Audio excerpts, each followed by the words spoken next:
En 2019, une machine fit quelque chose qui aurait dû être impossible. Elle résolut un problème de calcul en 200 secondes.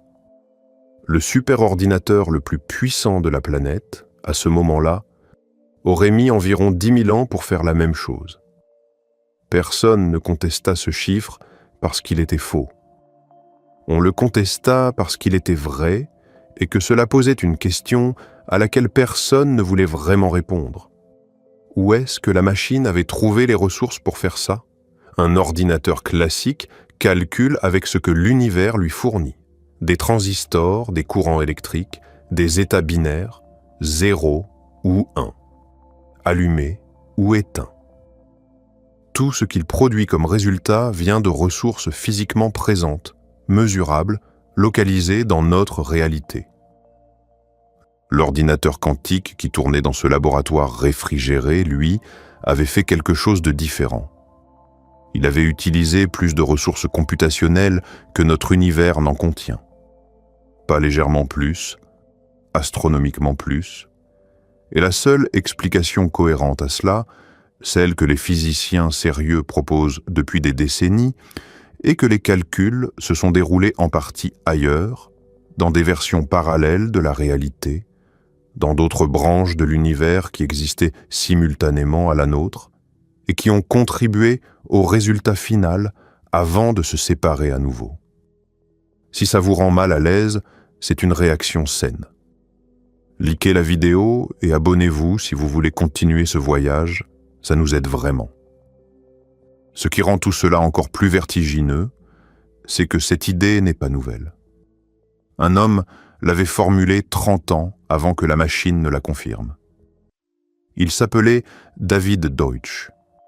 Il vivait seul, travaillait la nuit, dans une maison d'Oxford. Il évitait les avions, sortait rarement. Et en 1985, il publia un article que presque personne ne lut. Dans cet article, il ne proposait pas une amélioration d'un outil existant. Il posait une question d'un genre différent. Est-il possible de construire une machine physique capable de simuler, avec une précision totale, n'importe quel processus physique de l'univers? Pas de le modéliser approximativement, de le simuler exactement, en utilisant les vraies lois de la physique comme système d'exploitation. La réponse qu'il trouva était inattendue. Un ordinateur classique ne peut pas faire cela. Non pas parce qu'il serait trop lent ou trop petit, mais parce qu'il est enfermé dans une seule réalité physique. Et cette réalité physique unique ne contient pas assez de ressources. Il n'y a pas assez de place dans notre univers observable pour contenir tous les calculs qu'un ordinateur quantique effectue. Alors où les effectue-t-il? La réponse de Deutsch, écrite noir sur blanc dans cet article de 1985, est que les calculs se déroulent simultanément à travers de multiples versions de la réalité. Pas comme métaphore, comme mécanisme physique. L'ordinateur quantique est le premier dispositif dans l'histoire humaine qui nécessite l'existence de mondes parallèles pour fonctionner. Et il fonctionne. Pour comprendre pourquoi cela est si fondamental, il faut remonter à une pensée qui date de 1935. Cette année-là, un physicien nommé Erwin Schrödinger s'assit pour écrire ce qu'il croyait être une critique dévastatrice de la mécanique quantique. Il ne cherchait pas à contribuer à la théorie. Il voulait la briser. La mécanique quantique produisait des résultats qui correspondaient aux expériences avec une précision extraordinaire. Mais elle contenait une idée qu'il trouvait philosophiquement insupportable. L'idée qu'une particule n'a pas d'état défini avant qu'on la mesure. Avant la mesure, elle existe dans une combinaison de tous les états possibles à la fois. Schrödinger pensait que c'était absurde. Il construisit donc une expérience de pensée conçue pour exposer cet absurde. Il imagina un chat enfermé dans une boîte en acier. À l'intérieur, un atome radioactif. Si l'atome se désintègre, il déclenche un mécanisme et le chat meurt. S'il ne se désintègre pas, le chat vit. La mécanique quantique dit que l'atome est dans les deux états simultanément jusqu'à ce qu'on l'observe. Donc, soutint Schrödinger, le chat doit être simultanément vivant et mort jusqu'à ce qu'on ouvre la boîte. Il voulait que cela soit un piège logique, une preuve que la théorie était incomplète. Ce qui se passa ensuite, c'est que la physique continua de confirmer la théorie, décennie après décennie, expérience après expérience, avec une précision de plus en plus grande. L'argument du chat ne brisa pas la mécanique quantique, il en devint l'illustration la plus célèbre. Et c'est précisément ici que le lien avec ce que Deutsch construisit devient direct et inévitable. Un qubit, l'unité de base d'un ordinateur quantique, fonctionne exactement comme l'atome dans la boîte de Schrödinger. Il n'est pas un 0. Il n'est pas un 1. Il est les deux simultanément jusqu'au moment où on le mesure. Et pendant qu'il est dans cet état des deux à la fois, il effectue des calculs à travers toutes ces valeurs possibles en même temps. C'est là la source de la puissance que personne ne pouvait expliquer simplement par la vitesse ou la taille. C'est la capacité d'exister dans plusieurs états simultanément et de calculer à travers tous ces états avant de s'effondrer en une seule réponse. La question que presque personne ne pose à voix haute est celle-ci. Si un qubit est genuinement dans les deux états à la fois, que fait-il entre les mesures, dans cet espace entre la question et la réponse? Il y a un nombre qui change la forme de tout ce dont nous parlons. Ce nombre est 300. Si vous construisez un ordinateur quantique avec 300 qubits, le nombre d'états simultanés qu'il peut contenir est 2 à la puissance 300. Écrit en entier, c'est un 2 suivi de 90 zéros. Ce nombre est plus grand que le nombre total d'atomes dans l'univers observable. Chaque atome, dans chaque étoile, dans chaque galaxie que nous ayons jamais détectée, cartographiée ou théorisée. Et la machine de 300 qubits dispose encore de plus d'espace computationnel que tout cela réuni. Vous ne pouvez pas faire tenir ce calcul dans un seul univers. Il n'y a physiquement pas assez de place. Ce n'est pas un argument philosophique, c'est un argument de comptage. Si vous avez besoin de stocker et de travailler avec plus d'états que votre univers ne contient de particules, vous utilisez par définition des ressources venant de quelque part au-delà de votre univers. Deutsch regarda cette arithmétique et tira ce qu'il considérait comme la seule conclusion logique disponible. Le calcul se déroule à travers des versions parallèles de la réalité. De nombreux mondes, de nombreuses instances de la même machine, chacune explorant un chemin différent à travers l'espace des solutions, puis combinant leurs résultats à travers un processus appelé interférence en une seule réponse qui arrive dans notre monde. L'ordinateur quantique n'est pas une calculatrice plus rapide. C'est un dispositif qui coordonne le travail à travers de multiples réalités et renvoie le résultat dans la nôtre. Et nous en avons construit un. Il siège dans une chambre réfrigérée, plus froide que l'espace interstellaire.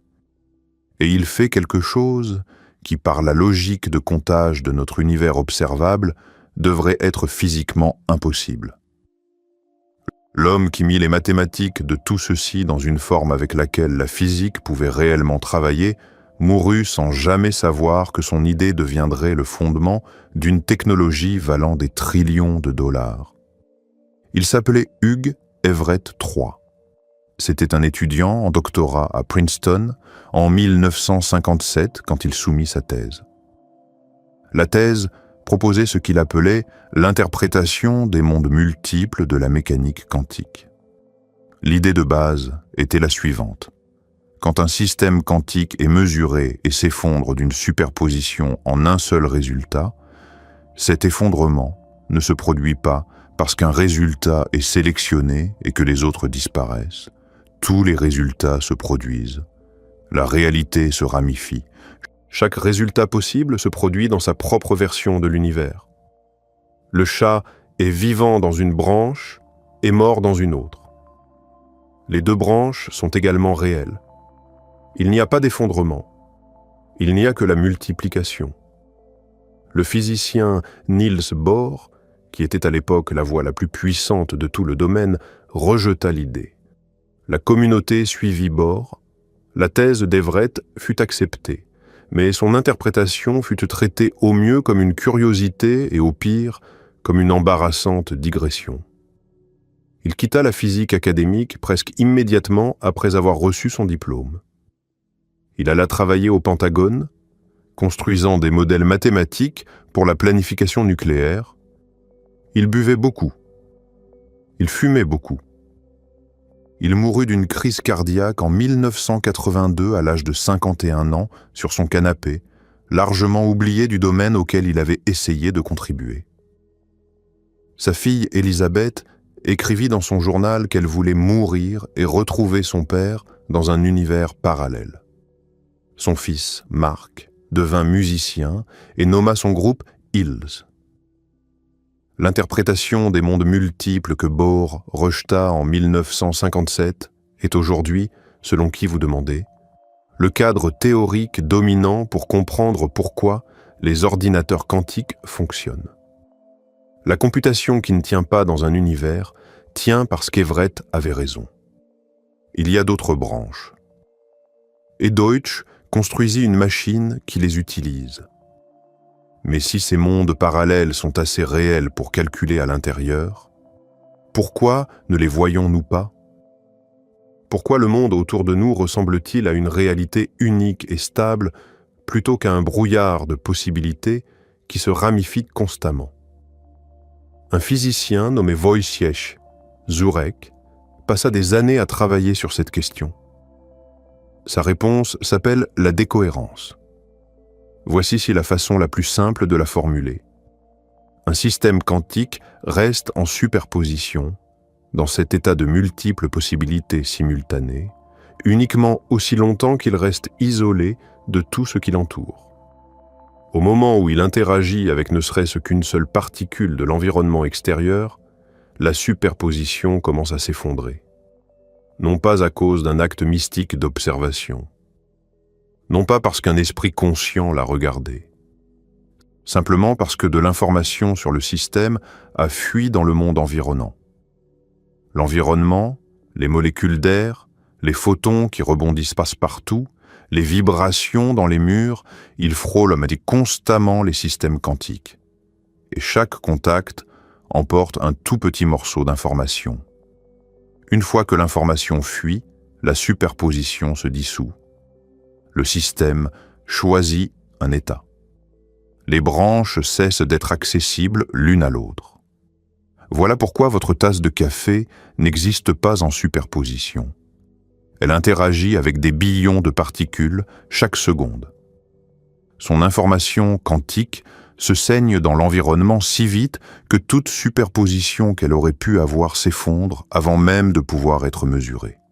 Le monde macroscopique paraît classique et stable parce que la décohérence se produit presque instantanément aux échelles où nous vivons.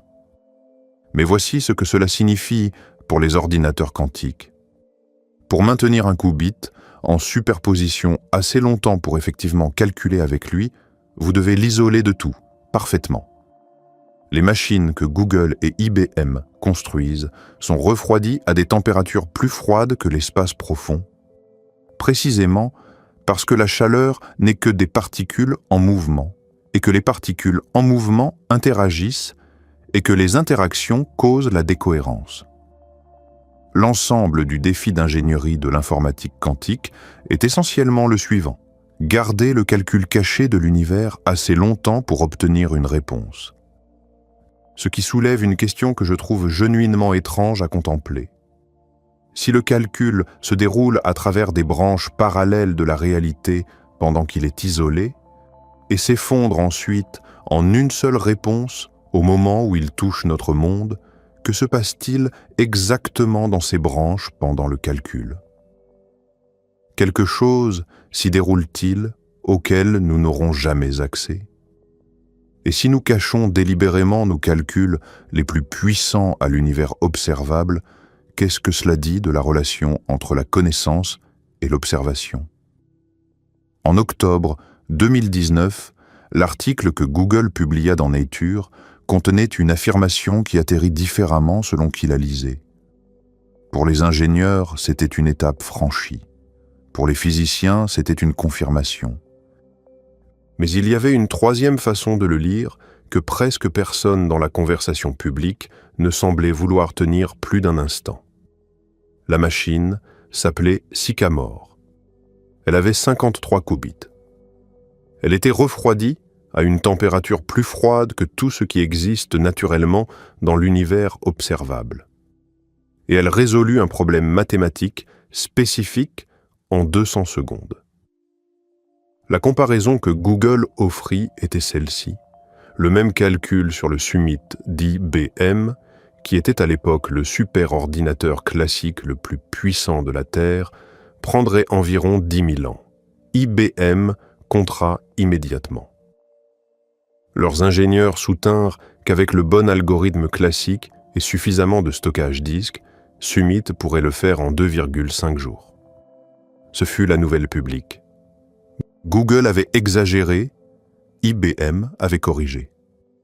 Tout le monde passa à autre chose. Mais voici ce qui se perdit dans cet échange.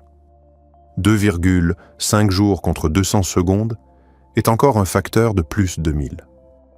Et le problème que Google choisit était spécifiquement conçu pour être facile pour une machine quantique et difficile pour une machine classique. À mesure que le matériel quantique s'améliore et que les problèmes deviennent plus généraux, ce facteur ne rétrécit pas. Il grandit exponentiellement. Ce que nous vîmes en 2019 n'était pas un accomplissement fini. C'était le premier point de données sur une courbe. Et la forme de cette courbe est la partie qui mérite plus d'attention que les chiffres spécifiques dans le titre. Chaque courbe exponentielle semble gérable au début. Les premiers doublements sont petits. On passe de 1 à 2 à 4 à 8, et cela paraît linéaire, contrôlable, quelque chose qu'on peut suivre et pour lequel on peut se préparer. Et puis quelque part, au milieu de la courbe, les chiffres cessent de ressembler à des chiffres et commencent à ressembler à autre chose.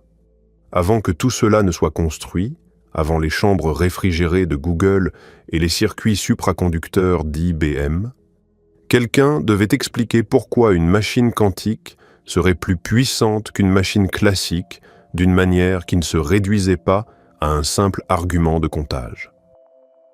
Cette explication vint de Richard Feynman, qui, en 1982, donna une conférence suggérant que le seul moyen de simuler efficacement des systèmes physiques quantiques était d'avoir une machine qui elle-même fonctionnait selon des règles quantiques. Et intégrée dans cette suggestion, se trouvait une idée sur le mécanisme qui s'avéra être la clé de tout. Le mécanisme s'appelle l'interférence. Pensez à deux vagues d'ide à la surface de l'eau se déplaçant l'une vers l'autre. Là où les crêtes des deux vagues se rencontrent, elles s'additionnent et produisent une crête plus haute. Là où une crête rencontre un creux, elle s'annule et la surface devient plate. Les systèmes quantiques font la même chose, mais avec des probabilités. Un ordinateur quantique est conçu de sorte que tous les chemins computationnels menant à de mauvaises réponses s'annulent mutuellement comme une crête rencontrant un creux. Et tous les chemins menant à la bonne réponse se renforcent mutuellement comme deux crêtes qui se combinent. La machine n'essaie pas chaque réponse possible et ne vérifie pas ensuite laquelle est correcte. Elle est structurée de sorte que les mauvaises réponses se détruisent mutuellement par interférence avant que le calcul ne soit terminé. Ce qui arrive à la fin n'est pas un coup de chance. C'est ce qui survit après que tout ce qui est incorrect a été systématiquement éliminé par la physique du calcul lui-même. Ce n'est pas la machine qui sélectionne la bonne réponse. C'est la machine qui crée les conditions dans lesquelles les mauvaises réponses ne peuvent pas survivre. Ce que cela implique sur la nature même de la réalité physique mérite qu'on s'y arrête un instant. En 1994, un mathématicien nommé Peter Shor s'assit et travailla sur quelque chose que la plupart de ses collègues supposaient impossible. Il écrivit un algorithme, un ensemble d'instructions qu'un ordinateur quantique pourrait suivre pour décomposer n'importe quel grand nombre en ses facteurs premiers. En surface, cela ressemble à un exercice mathématique abstrait, sans lien évident avec quoi que ce soit d'important. Le lien devient visible au moment où vous comprenez comment fonctionne Internet. Presque tout le chiffrement qui protège le monde moderne, la couche de mathématiques qui maintient votre compte bancaire séparé de celui de tout le monde, qui garde les communications privées, qui protège l'infrastructure des gouvernements, des armées, des hôpitaux et des réseaux électriques, est construit sur une seule hypothèse. L'hypothèse est que multiplier deux grands nombres premiers ensemble est facile. Mais remonter du résultat pour trouver ces nombres premiers originaux est pratiquement impossible. Pas théoriquement impossible, pratiquement impossible. Ce qui signifie qu'il faudrait à un ordinateur classique si longtemps, des milliers ou des millions d'années, que l'information chiffrée serait sans valeur bien avant que le verrou ne soit forcé. Cette hypothèse est le fondement. L'algorithme de Shor la supprime. Un ordinateur quantique suffisamment puissant, exécutant l'algorithme de Shor, pourrait factoriser ces grands nombres non pas en des milliers d'années, ni comme des milliers d'années, mais en heures, peut-être en minutes. L'architecture cryptographique entière du monde moderne, construite sur 50 ans, suppose que ce renversement n'est pas réalisable. Shor prouva qu'il l'est. La machine n'existe pas encore à l'échelle requise pour le faire. Mais nous avons déjà établi que les machines croissent exponentiellement. Et c'est ici que l'abstrait devient inconfortablement concret. Tout ce qui est chiffré aujourd'hui est potentiellement stocké par quiconque dispose des ressources pour le stocker, des gouvernements, des acteurs privés, quiconque attend le moment où la machine deviendra suffisamment puissante pour l'ouvrir. Le terme utilisé en cryptographie pour cela est « récolter maintenant, déchiffrer plus tard ». Vous collectez les données chiffrées aujourd'hui et vous attendez. Le verrou finira par s'ouvrir. En 2016, l'Institut national des standards et de la technologie des États-Unis lança une compétition. Ils invitèrent des mathématiciens et des cryptographes du monde entier à soumettre de nouveaux algorithmes de chiffrement, pas de meilleure version des existants, mais des algorithmes fondamentalement différents, construits sur des problèmes mathématiques qu'un ordinateur quantique exécutant l'algorithme de Shor ne pourrait pas briser. 82 équipes de 25 pays soumirent des propositions. La compétition dura 8 ans. Les standards finaux furent publiés en 2024. Pensez à ce que cette séquence d'événements communique réellement.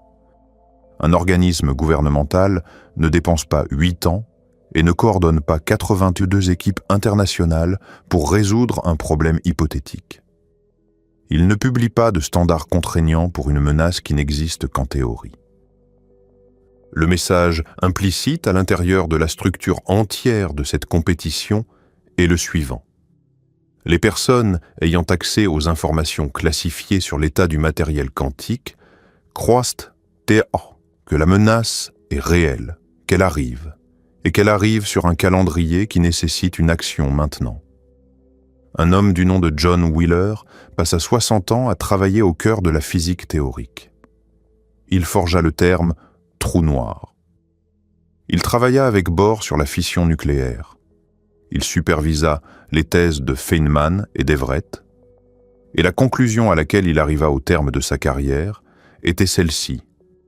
L'information n'est pas quelque chose que l'univers contient. L'information est ce dont l'univers est fait. Il appelait cela « it from bit ». Chaque particule, chaque champ, chaque chose physique qui existe tire son existence, ses propriétés, sa réalité de réponse à des questions de type oui ou non. L'électron tourne-t-il vers le haut ou vers le bas? Le photon est-il passé par la fente gauche ou la droite? L'atome est-il ici ou là? Wheeler soutenait que le monde physique n'est pas la chose primaire avec l'information posée par-dessus. L'information est primaire. Le monde physique émerge d'elle. C'est une idée genuinement étrange à intégrer parce qu'elle inverse l'intuition que la plupart d'entre nous portons sans l'examiner. Nous tendons à penser à la réalité comme au sol solide et à l'information comme à quelque chose que nous en extrayons, comme récoltant du blé dans un champ. Wheeler dit que le champ est fait de blé jusqu'au fond. Il n'y a rien en dessous de l'information. Maintenant, amenez cette idée en contact avec ce vers quoi nous nous sommes dirigés. Si l'univers est fait d'informations, alors un dispositif qui manipule l'information au niveau physique le plus fondamental ne modélise pas la réalité. Il ne simule pas la réalité. Il opère sur le substrat réel à partir duquel la réalité est construite. Ce n'est pas une description poétique. Si Wheeler a raison, c'est une description littérale. En 1961, un physicien d'IBM nommé Rolf Landauer publia un article soutenant que l'information n'est pas abstraite, elle est physique. Et il avait une façon spécifique et mesurable de le démontrer. Quand vous effacez un seul bit d'information, vous libérez de la chaleur. Pas métaphoriquement, pas comme analogie, littéralement.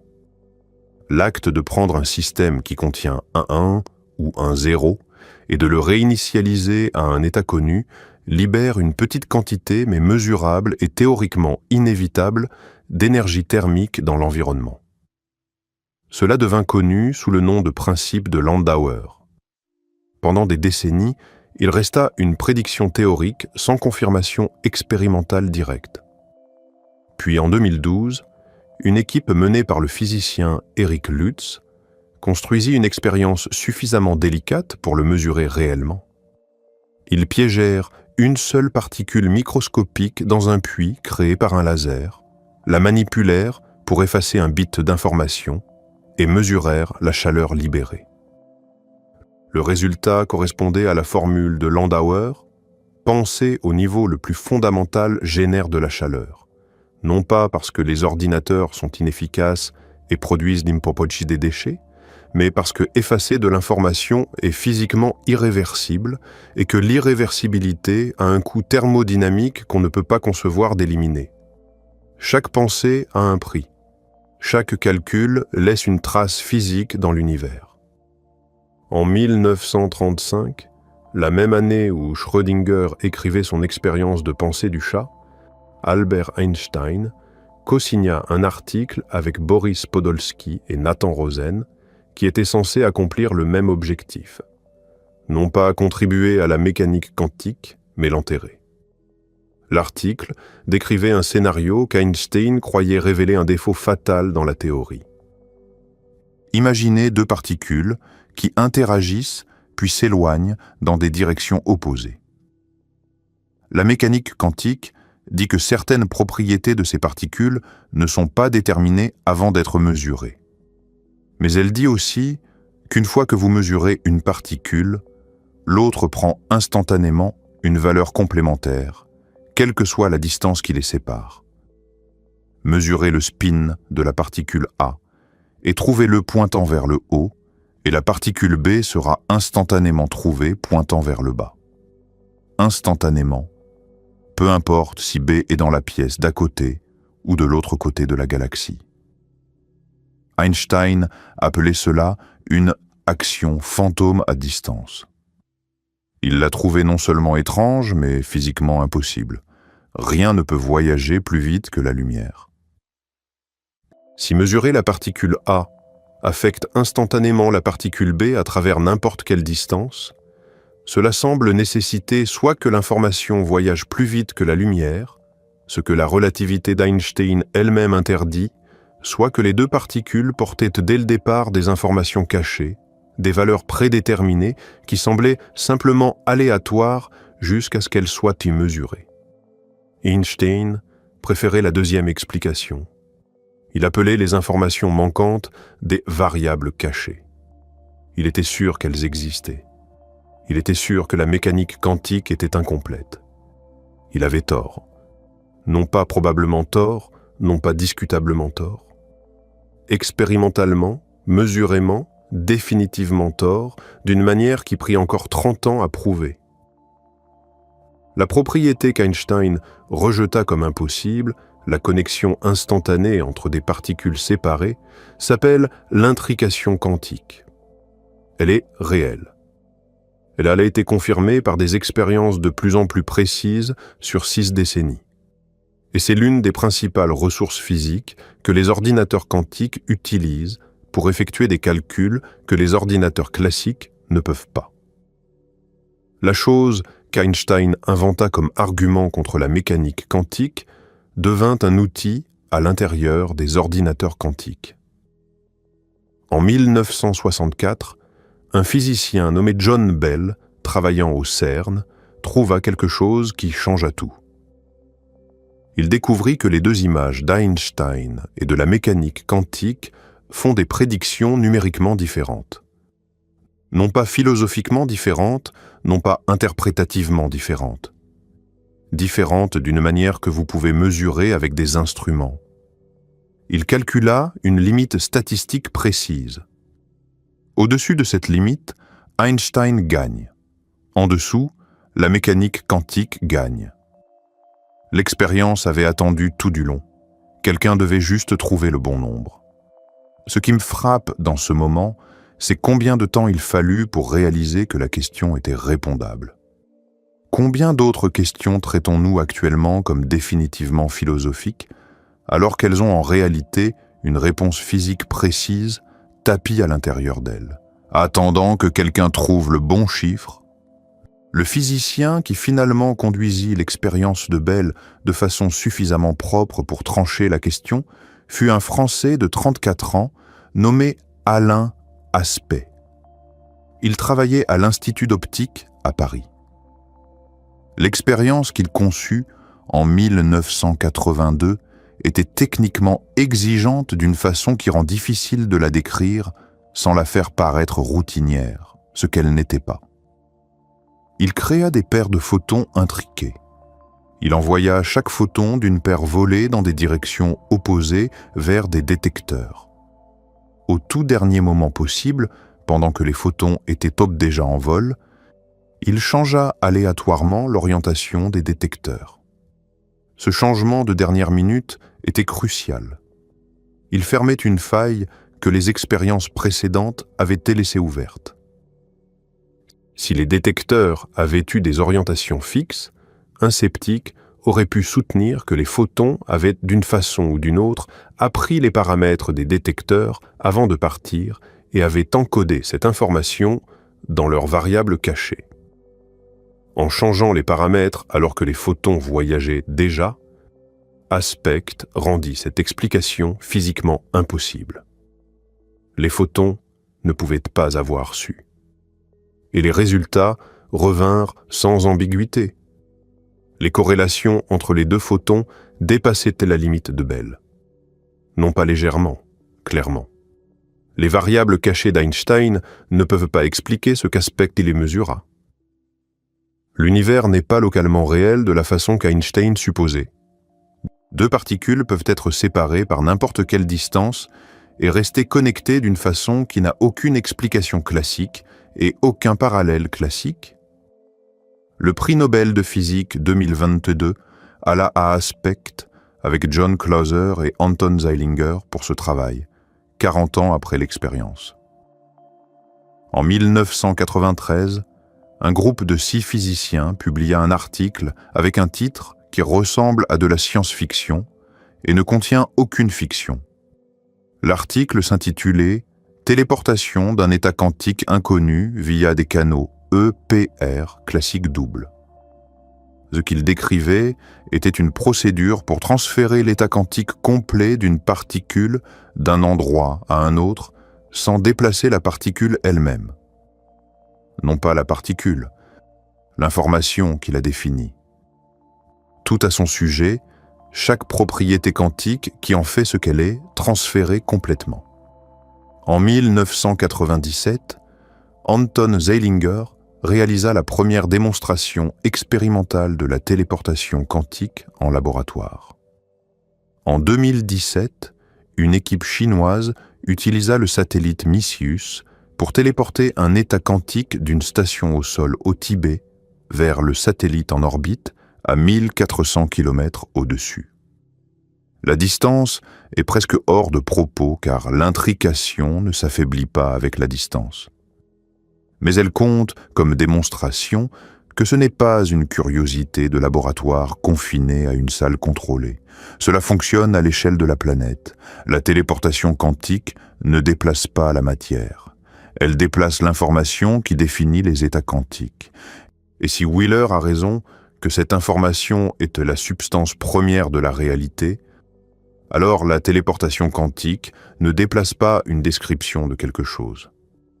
Elle déplace la chose elle-même, laissant derrière elle une coquille vide. L'objet est-il la matière ou est-il l'information? Et si c'est l'information, que sommes-nous quand nous sommes déplacés? Il y a une idée en physique théorique qui ressemble au premier abord à une métaphore tellement extrême qu'elle ne peut pas être prise littéralement. Elle est prise littéralement. L'idée s'appelle le principe holographique et elle émergea du travail de deux physiciens, Gerard T. Hooft et Leonard Susskind, dans les années 1990. Voici son cœur. Imaginez une région de l'espace, n'importe quelle région, une sphère, disons, avec un volume défini. Le principe holographique stipule que la quantité maximale d'informations pouvant être contenue à l'intérieur de cette sphère n'est pas déterminée par son volume. Elle est déterminée par la surface de sa limite extérieure, non pas l'intérieur, le bord. Pensez à ce que cela signifie physiquement. On s'attendrait à ce que doubler le volume d'une région double l'information qu'elle peut contenir. Plus d'espace, plus de place pour des choses, plus d'informations. Mais le principe holographique dit non. La capacité informationnelle évolue avec l'aire de surface, pas avec le volume. Toute l'information, décrivant tout ce qui se passe à l'intérieur du volume, est d'une façon ou d'une autre encodée sur la surface bidimensionnelle qui l'entoure. L'intérieur n'est pas la chose primaire. La limite l'est. T. Hooft et Susskind n'écrivaient pas de la poésie.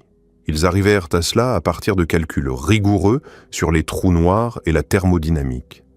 Et cela se connecte directement à ce vers quoi nous nous sommes dirigés, parce que cela implique que l'espace tridimensionnel à l'intérieur d'un volume est entièrement décrit par une surface bidimensionnelle. L'espace lui-même peut être une sorte de projection, pas une illusion exactement, mais quelque chose qui émerge d'une couche plus fondamentale d'informations encodées ailleurs. Ce qui signifie que quand un ordinateur quantique manipule de l'information au niveau physique le plus fondamental, il peut opérer à une couche de réalité plus basique que l'espace lui-même. Non pas dans l'espace, en dessous de lui. Si l'information est la substance fondamentale de la réalité, alors il y a une question qui suit immédiatement et que Stephen Hawking passa les 40 dernières années de sa vie à débattre. L'information peut-elle être détruite? La raison pour laquelle cela compte n'est pas abstraite. Si l'information peut être détruite, alors l'univers n'est pas un système fermé avec une quantité fixe de contenu informationnel. Les choses peuvent simplement cesser d'exister d'une manière qui ne laisse aucune trace. Et si c'est vrai, alors les fondements de la mécanique quantique, qui suppose que l'information est toujours conservée, toujours récupérable en principe, sont faux. Hawking entra dans cette question par les trous noirs. En 1974, il prouva mathématiquement que les trous noirs ne sont pas les objets permanents qu'ils semblent être. Ils irradient lentement de l'énergie, un processus maintenant appelé rayonnement de Hawking, et sur des échelles de temps vastes, ils rétrécissent et finissent par disparaître. Le rayonnement qu'ils émettent semble être complètement aléatoire. Il ne porte aucune information sur ce qui y est tombé. Une bibliothèque entière pourrait tomber dans un trou noir et le rayonnement qui en sortirait finalement serait identique au rayonnement d'un trou noir qui n'avait avalé que du gaz hydrogène. Si c'est vrai, la bibliothèque a disparu, non pas transformée, non pas encodée quelque part, disparue. Cela créa ce que les physiciens appellent le paradoxe de l'information des trous noirs. En 2004, Hawking concéda publiquement. Il annonça lors d'une conférence à Dublin qu'il s'était trompé, que l'information était préservée d'une façon ou d'une autre, et il paya une dette en remettant à John Preskill une encyclopédie. Mais le comment de la préservation de l'information dans les trous noirs reste genuinement ouvert. Personne n'a de réponse complète. Et la raison pour laquelle cela se connecte directement à l'informatique quantique est la suivante. Si l'information est toujours préservée, toujours conservée, toujours récupérable en principe, alors chaque calcul quantique que nous effectuons laisse une trace physique permanente dans l'univers. Rien de calculé n'est jamais vraiment effacé. Ce que cela signifie que nous ne savons pas encore où. En 2013, 2 des physiciens théoriques les plus respectés au monde publièrent un court article avec un titre qui ressemblait à une équation. ER égale EPR. Le ER fait référence à Einstein et Rosen qui, en 1935, décrivirent une connexion théorique entre 2 trous noirs, un tunnel à travers l'espace-temps, maintenant appelé un verre de verre ou un pont d'Einstein-Rosen. Le EPR fait référence à Einstein, Podolsky et Rosen, la même année, le même Einstein, décrivant l'intrication quantique dans l'article dont nous avons parlé plus tôt. Juan Maldacena et Leonard Susskind proposaient Cauchy, quelque chose qui semble au premier abord un jeu de mots. Ils suggéraient constater que ces 2 phénomènes, les verres de verre et l'intrication, ne sont pas seulement analogues.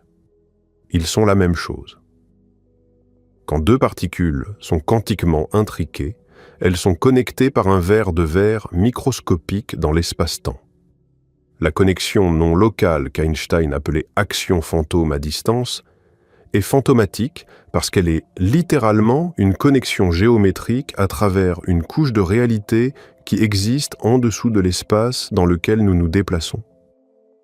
L'intrication n'est pas une corrélation étrange entre des objets distants.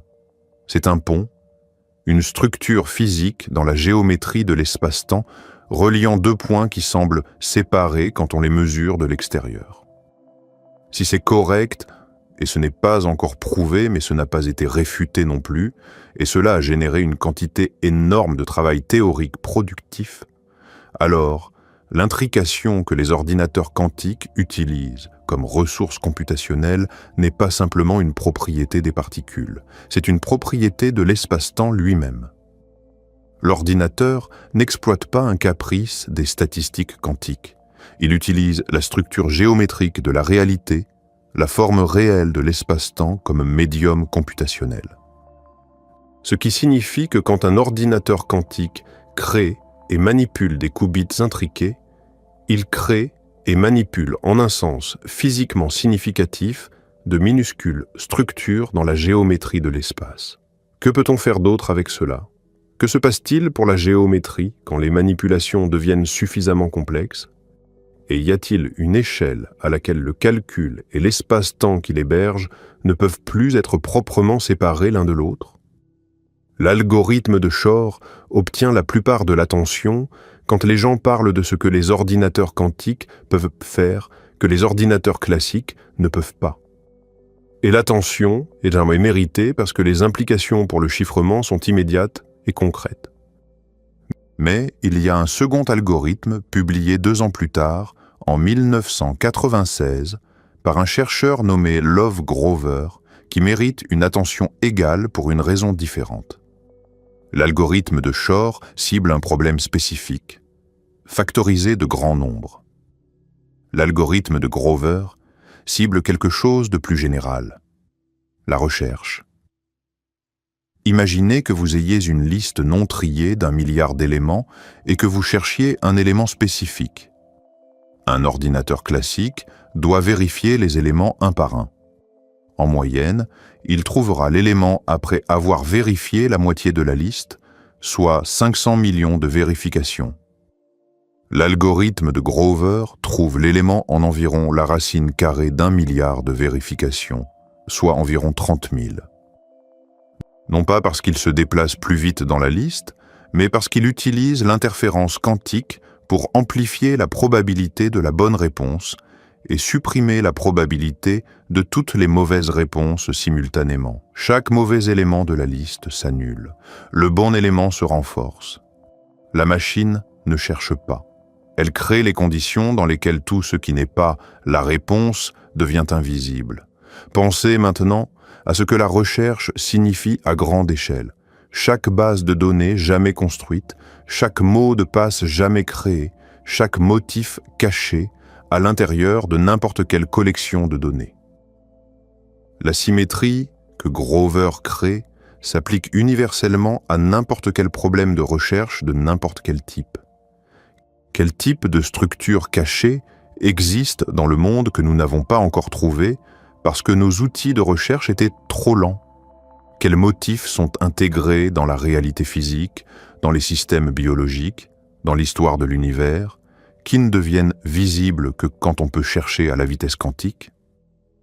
En février 2024, Microsoft annonça quelque chose que la communauté de l'informatique quantique attendait et débattait depuis près de 2 décennies. Ils avaient créé un qubit topologique. Non pas un qubit plus rapide, non pas un qubit mieux connecté. Un qubit protégé des erreurs par la géométrie de l'espace lui-même. Pour comprendre pourquoi c'est important, il faut penser à la différence entre protéger quelque chose en construisant des murs autour de lui et le protéger en le distribuant à travers la structure de la pièce. La correction d'erreurs classique construit des murs, plus de redondance, plus de qubits physiques soutenant chaque qubit logique. La protection topologique est différente. Elle encode l'information non pas dans une seule particule, mais dans la forme globale d'un système quantique, dans des propriétés qui ne peuvent être perturbées que par quelque chose qui altère la structure entière d'un coup, et non par n'importe quel bruit local ou particule errante. Les particules que Microsoft utilisa pour y parvenir s'appellent des fermions de Majorana. Ce sont des particules qui sont leurs propres antiparticules, une propriété qui semble abstraite jusqu'à ce qu'on réalise qu'elle signifie que l'information qu'elle porte n'a pas de localisation unique. Elle existe dans la relation entre des particules qui peuvent être physiquement séparées.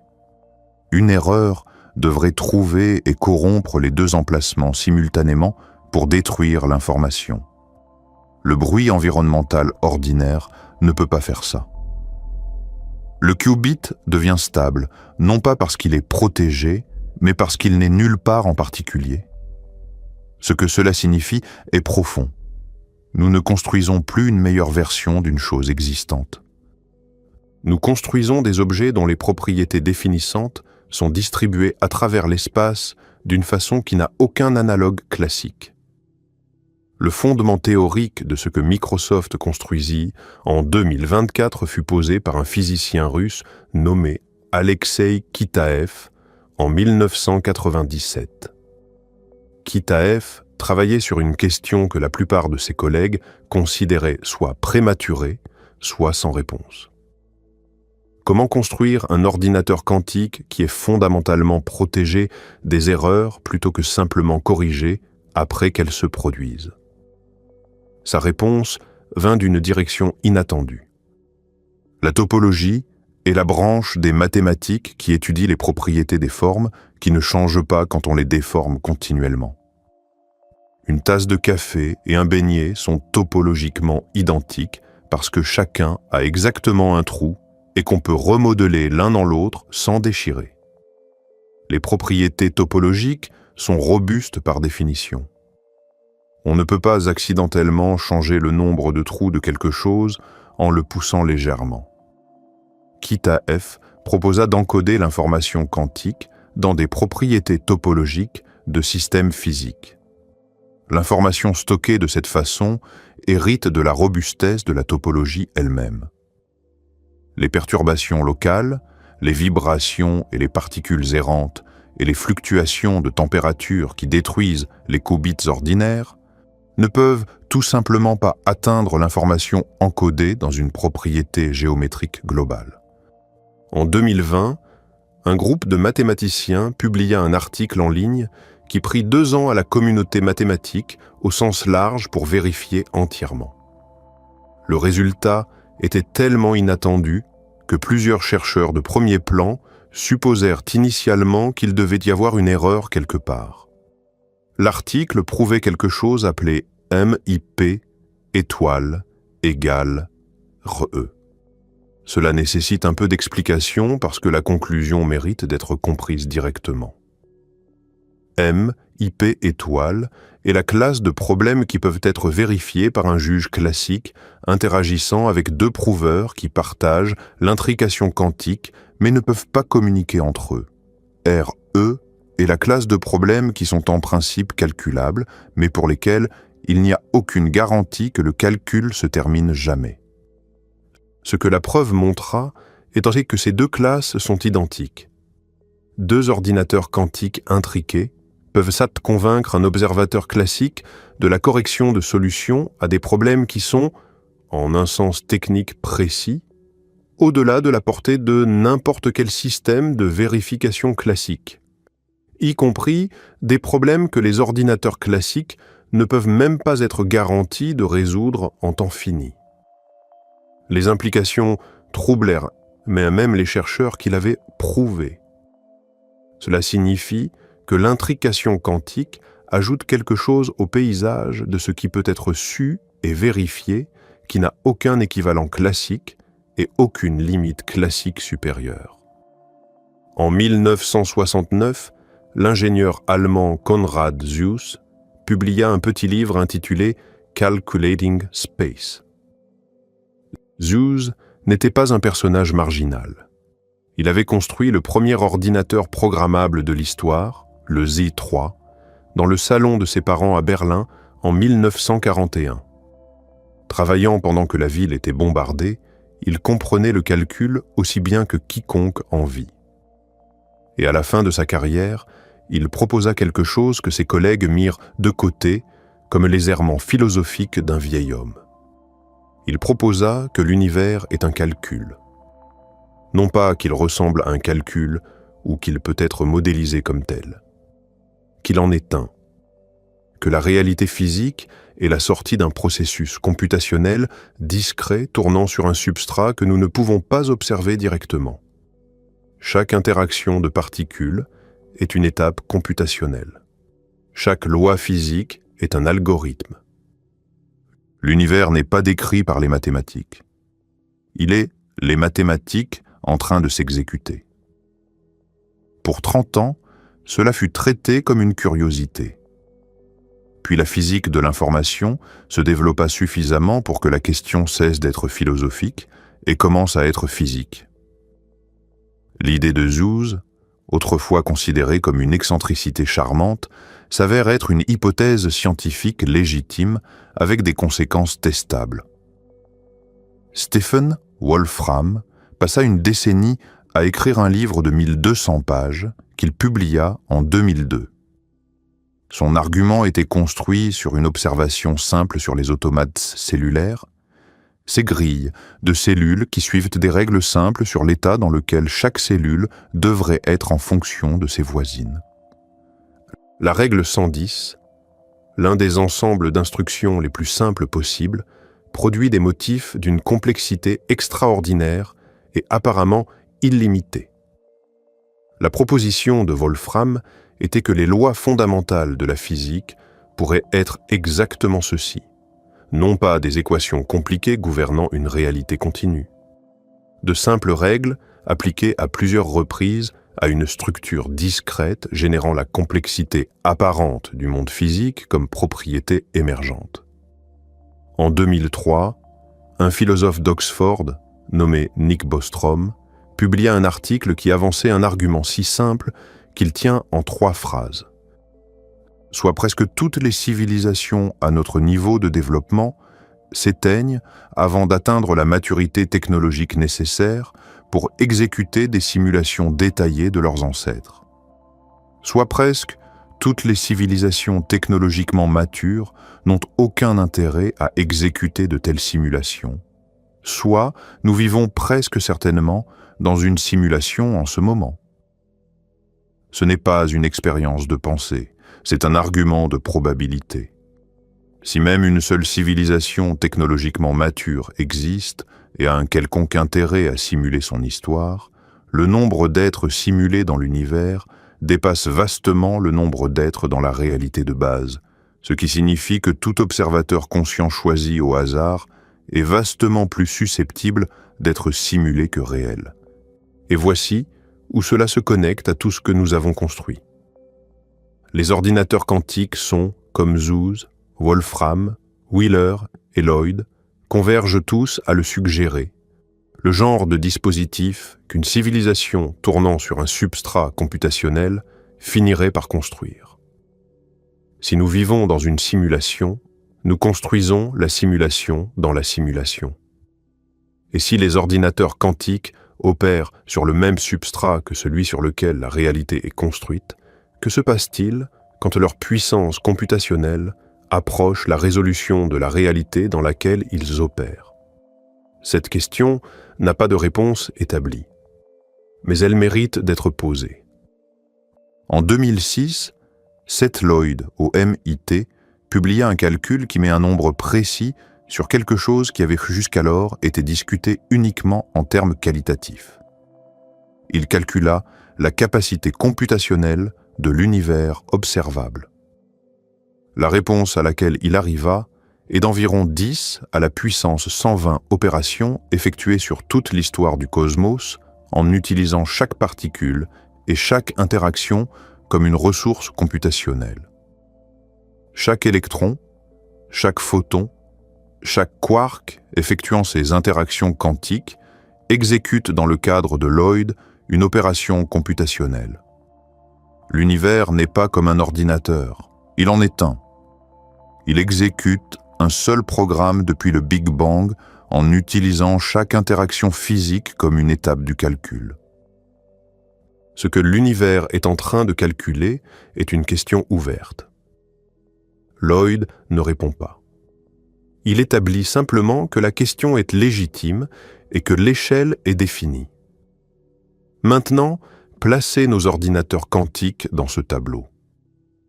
Nous construisons des dispositifs qui opèrent selon les mêmes principes physiques que le calcul de l'univers. Ils utilisent les mêmes règles de mécanique quantique, la même intrication, la même superposition, la même interférence. Ils ne modélisent pas le calcul de l'univers de l'extérieur. Ils y participent, ajoutant leurs opérations au total, devenant en un sens petit mais physiquement réel une partie du calcul continu de l'univers. Ce qui soulève une question à laquelle je n'ai pas de réponse et qui mérite plus d'attention qu'elle n'en reçoit. Si l'univers calcule quelque chose et que nous ajoutons notre propre calcul quantique à ce processus, changeons-nous la sortie? La trajectoire du calcul de l'univers est-elle altérée par ce que nous calculons à l'intérieur de lui? Et si oui, dans quelle direction le poussons-nous? Hugh Everett quitta la physique académique en 1957, l'année où sa thèse fut rejetée, et n'y revint jamais.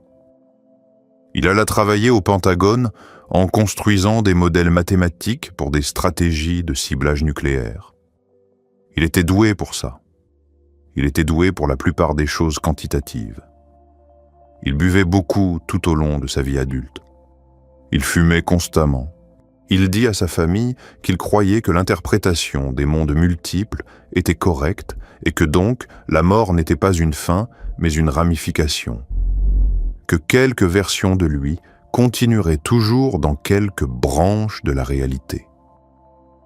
Sa fille, Elisabeth, écrivit dans son journal adolescent qu'elle voulait se suicider pour retrouver son père dans un univers parallèle.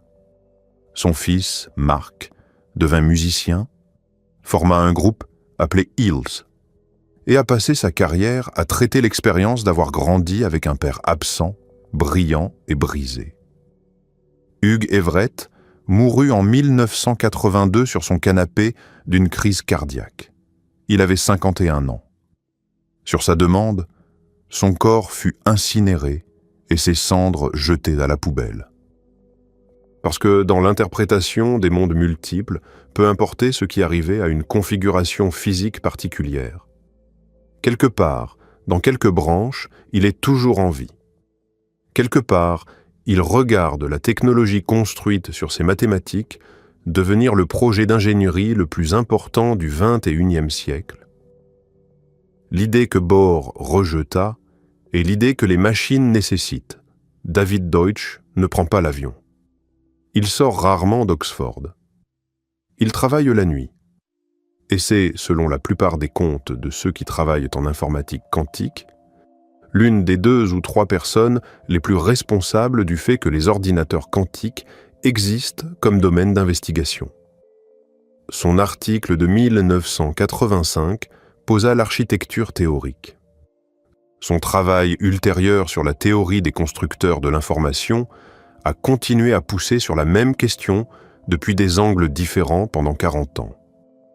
Deutsch croit genuinement que l'interprétation des mondes multiples est correcte. Non pas comme hypothèse de travail, non pas comme cadre utile, comme description de la réalité réelle. Il croit que quand un ordinateur quantique tourne, le calcul se déroule à travers un vaste nombre de versions parallèles de l'univers simultanément. Que ces instances parallèles sont aussi réelles que celles-ci, et que la machine qu'il contribua à concevoir fonctionne. Elle donne des réponses correctes.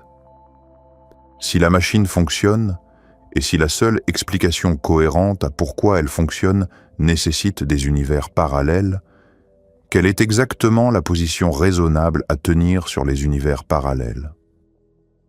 En décembre 2023, IBM dévoila un processeur appelé Condor avec 1121 qubits. En 2019, le Sycamore de Google en avait 53. En 4 ans, le nombre de qubits dans un processeur de pointe a été multiplié par plus de 20. Ce taux de croissance n'est pas linéaire.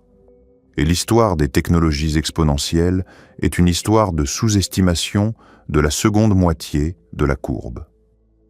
Nous sommes bons pour prédire le prochain doublement. Nous sommes mauvais pour prédire à quoi ressemble le 15e doublement depuis le 3e. 15 doublements depuis 53 qubits, c'est approximativement 1,7 million de qubits. La plupart des estimations placent le seuil pour briser le chiffrement RSA 2048 quelque part entre 1 million et 4 millions de qubits physiques selon les besoins de correction d'erreurs. L'arithmétique n'est pas une prédiction, c'est une triangulation approximative. Mais les triangulations approximatives ont tendance à devenir plus précises à mesure que les points de données s'accumulent. 10 ans avant que Shor ne publie son algorithme pour briser le chiffrement, 2 chercheurs nommés Charles Bennett et Gilles Brassard publièrent un protocole appelé BB84. C'est le premier protocole de cryptographie quantique de l'histoire et il fonctionne sur un principe qui est presque élégamment paradoxal. La même physique qui rend les ordinateurs quantiques capables de briser le chiffrement classique rend également possible un nouveau type de chiffrement physiquement incassable. L'intuition clé est la suivante. En mécanique quantique, mesurer un système le perturbe. On ne peut pas observer un état quantique sans l'affecter. BB84 utilise cela comme mécanisme de sécurité. 2 parties partagent une clé secrète en envoyant des états quantiques, des photons individuels sur une ligne en fibre optique.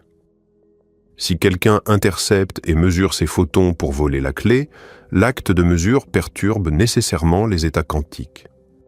La perturbation apparaît sous forme d'erreur dans les données transmises. Les deux parties peuvent détecter la présence d'un espion en vérifiant leur taux d'erreur. Si les erreurs dépassent un certain seuil, elles savent que quelqu'un écoutait. Elles jettent cette clé et réessaient. La sécurité de BB84 ne repose pas sur la difficulté computationnelle. Elle repose sur les lois de la physique. Aucune quantité de puissance de calcul, quantique ou autre, ne brise un système dont la sécurité est garantie par le fait que l'observation perturbe la chose observée. Ce que je trouve remarquable dans tout cela, c'est la symétrie. Le même phénomène, la nature quantique de l'information, rend simultanément notre chiffrement existant fragile et fournit le seul type de chiffrement qui est prouvablement permanent. L'univers nous a remis la serrure et le passe-partout en même temps. La question est simplement lequel nous utilisons en premier. Dans l'été 2017, une équipe de physiciens chinois utilisa un satellite appelé Micius pour conduire un appel vidéo chiffré quantiquement entre Pékin et Vienne. La distance était d'environ 7600 km. L'appel dura 75 minutes. Le chiffrement était garanti par les lois de la mécanique quantique plutôt que par la complexité mathématique. Ce n'était pas une démonstration dans un laboratoire contrôlé. C'était une vraie communication entre de vraies villes aux antipodes de la planète, protégées par une loi physique plutôt que par une hypothèse mathématique. Un Internet quantique, où les communications sont sécurisées, non pas par la difficulté computationnelle, mais par la physique, est en cours de construction. Non pas planifié, construit. Nous avons commencé avec un nombre, 200 secondes contre 10 000 ans. Un écart si grand qu'il semblait être une erreur de mesure plutôt qu'un fait physique. Mais ce n'était pas une erreur. C'était un point de données. Et chaque point de données que nous avons examiné depuis a pointé dans la même direction. La machine fonctionne parce qu'elle emprunte des ressources à des versions parallèles de la réalité. Deutsch le montra en 1985, et les machines le confirment chaque fois qu'elles tournent. L'information est la substance première de l'univers. Wheeler passa 60 ans à arriver à cette conclusion, et Landauer prouva qu'elle a un coût physique mesurable. La frontière entre la computation et la réalité n'est pas une frontière du tout. Zuse l'avait pressenti en 1969. Wolfram le formalisa en 2002. Tegmark l'étendit en 2007. Lloyd le calcula en 2006. Everett mourut sans savoir que ces mathématiques deviendraient une exigence d'ingénierie. Son idée fut rejetée comme trop étrange pour être utile et s'avéra trop fondamentale pour être évitée. Les machines grandissent. 53 qubits en 2019, 1121 en 2023. La courbe ne s'aplatit pas d'elle-même. Le chiffrement qui protège la civilisation moderne fut conçu avant que Shor ne publie en 1994 et n'a pas changé fondamentalement depuis. L'Internet quantique est en cours de construction en orbite. Et en dessous de tout cela siège une question que je pense que nous avons évitée pendant toute cette conversation sans jamais tout à fait y atterrir directement. Nous avons construit une machine qui fonctionne en interagissant avec des versions parallèles de la réalité. Nous ne savons pas à quoi ressemblent ces interactions depuis l'autre côté. Nous ne savons pas à quoi un calcul ressemble dans les branches qui contribuent à notre réponse, puis ne sont plus utilisées. Nous n'avons jamais demandé si l'acte de computation quantique a des conséquences dans les instances parallèles dont il tire. Nous n'avons jamais demandé parce que nous supposions que ces instances n'étaient pas assez réelles pour qu'on s'en préoccupe. Mais tout le fondement, la raison entière pour laquelle la machine fonctionne, est qu'elles sont réelles. Elles sont assez réelles pour calculer, ce qui les rend assez réelles pour qu'on se pose des questions à leur sujet. La machine tourne en ce moment quelque part dans une chambre réfrigérée, tirant des réponses d'endroits que nous ne pouvons pas voir.